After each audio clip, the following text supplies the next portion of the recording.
Et si, au fond de votre cœur, vous portiez encore en vous l'écho d'un enfant qui ne s'est jamais senti à la hauteur?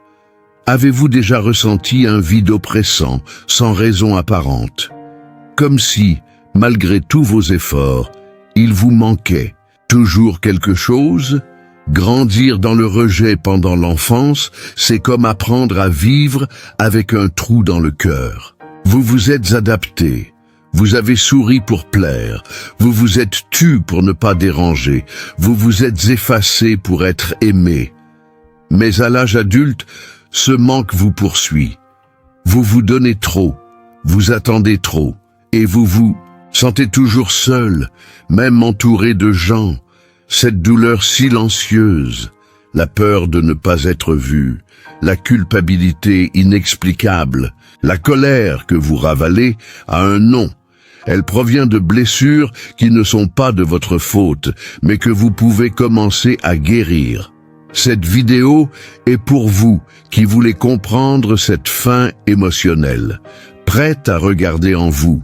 Avez-vous déjà ressenti un vide inexplicable, comme si, même entouré de gens, il vous manquait quelque chose d'essentiel? Dans votre enfance, vous avez peut-être appris que l'amour était conditionnel.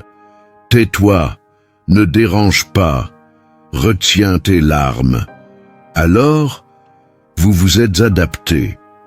Vous êtes devenu la fille qui ne pose pas de problème, l'amie qui écoute toujours, la partenaire qui ne se plaint jamais, mais à l'intérieur. La culpabilité vous oppresse, la colère bouillonne, et la peur de ne pas être aimé vous fait vous éteindre. C'est de la codépendance, un schéma qui vous a appris à donner la priorité aux autres tandis que vous disparaissez. Vous portez le poids de ne jamais être vu, ni par votre famille, ni par vous-même. Cette blessure n'est pas de votre faute, mais elle vous accompagne. Elle surgit lorsque vous dites « ça va » alors que vous avez envie de crier, lorsque vous vous reprochez d'être trop sensible. Cet enfant en toi attend toujours d'être remarqué. Et si, aujourd'hui, tu commençais à l'écouter, demande-toi de quoi avait-elle besoin et qu'elle n'a jamais eu. Ce vide a un nom et tu peux l'affronter. Affronter ce vide, c'est comme ouvrir une porte que tu as toujours évité d'ouvrir. Vous êtes-vous déjà surprise à essayer d'être parfaite pour ne pas être rejetée? C'est comme porter un masque qui vous étouffe.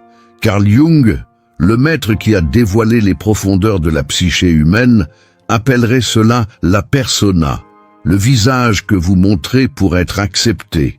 Mais dans l'ombre se cache la colère que vous ravalez et le désir de liberté que vous réprimez.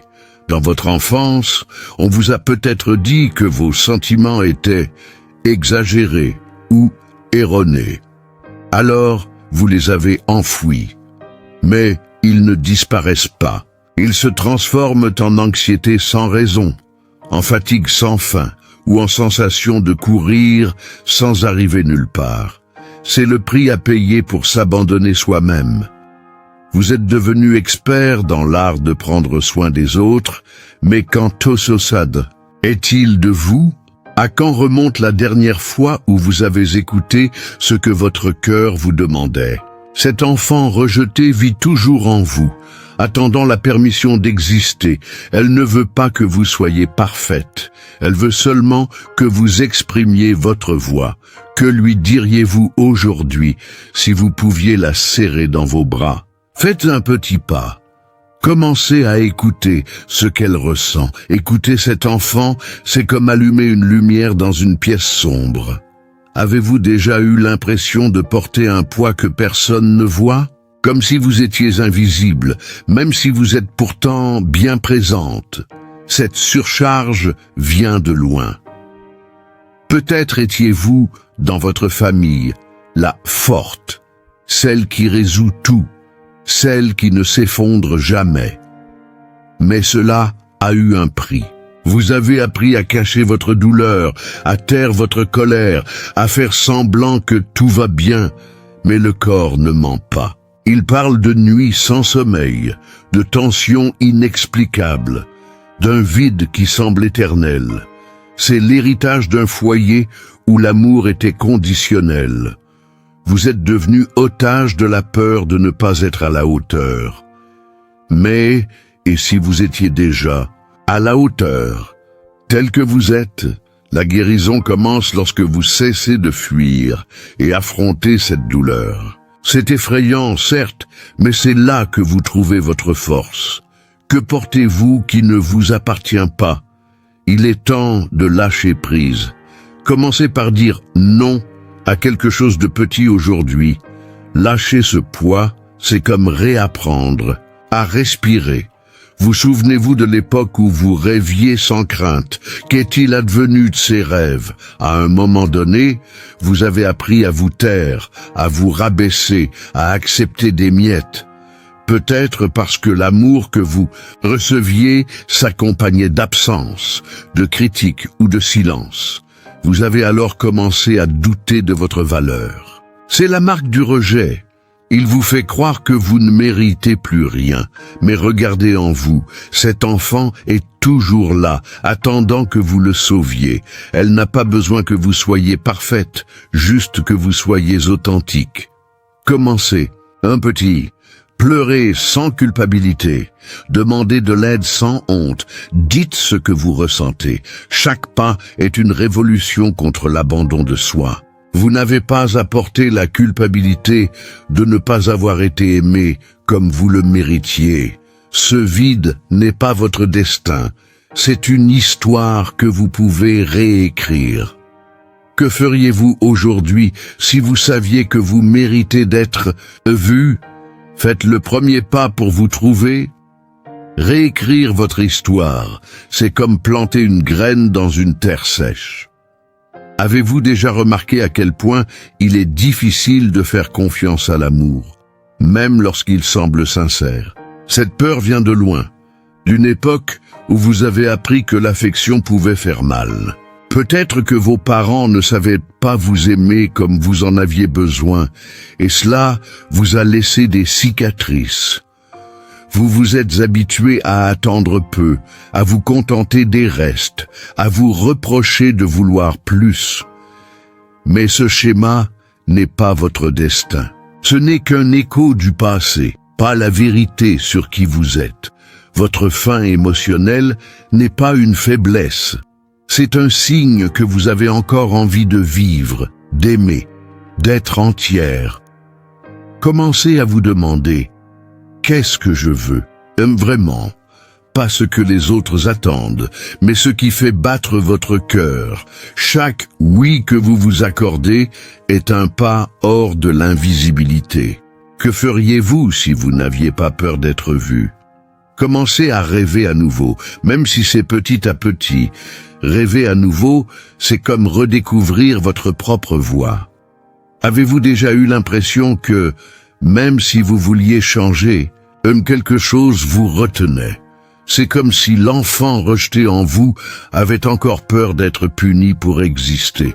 Cette peur d'occuper de l'espace est une vieille blessure. Peut-être avez-vous grandi dans un foyer où vos émotions étaient gênantes, où votre présence semblait être un fardeau.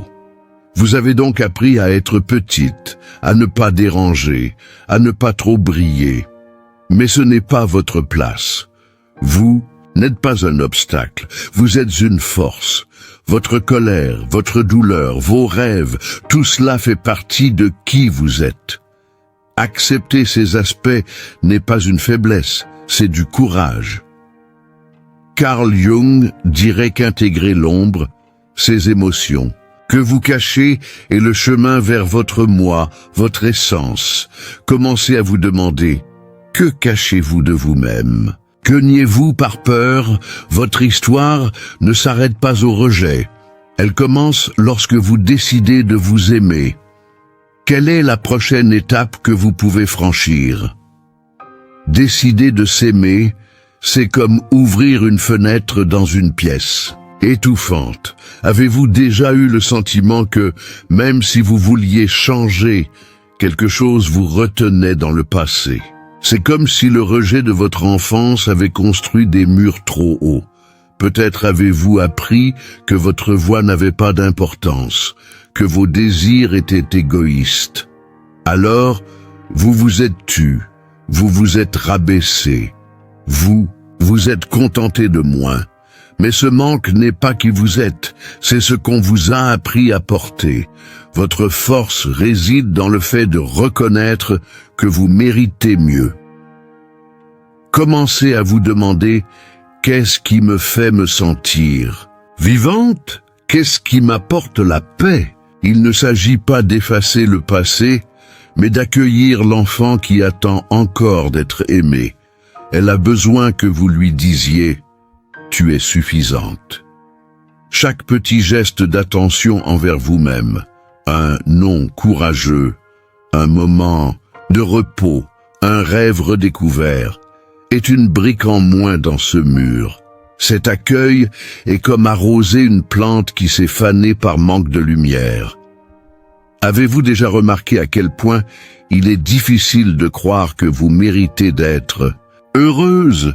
Le rejet vous a appris à attendre peu, à douter de votre valeur. Mais chaque fois que vous choisissez de vous donner la priorité, vous réécrivez cette histoire. Essayez quelque chose de simple. Réservez un moment pour vous, sans culpabilité. Cela peut être un café en silence, une promenade, ou simplement fermer les yeux et respirer. Ces gestes sont les graines d'une nouvelle relation avec vous-même. Avez-vous déjà pensé que l'amour que vous recherchez tant à l'extérieur peut commencer à l'intérieur de vous?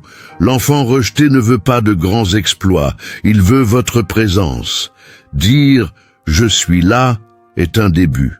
Chaque pas vous rapproche d'une vie où vous n'êtes plus invisible. Qu'est-ce qui vous empêche d'essayer aujourd'hui? Vous n'êtes pas seul dans cette aventure. Si cette douleur a résonné en vous, inscrivez-vous à la chaîne pour continuer à explorer ces blessures et les chemins de guérison. Chaque vidéo est une invitation à vous accueillir, à comprendre et à transformer votre histoire. Prenez un cahier, écrivez à l'enfant que vous étiez, dites-lui qu'elle est suffisante. Si nécessaire, cherchez un espace sûr, une thérapeute, une amie. Vous méritez d'être vue, aimée, entière. Êtes-vous prête à vous retrouver? Inscrivez-vous et faites le premier pas aujourd'hui.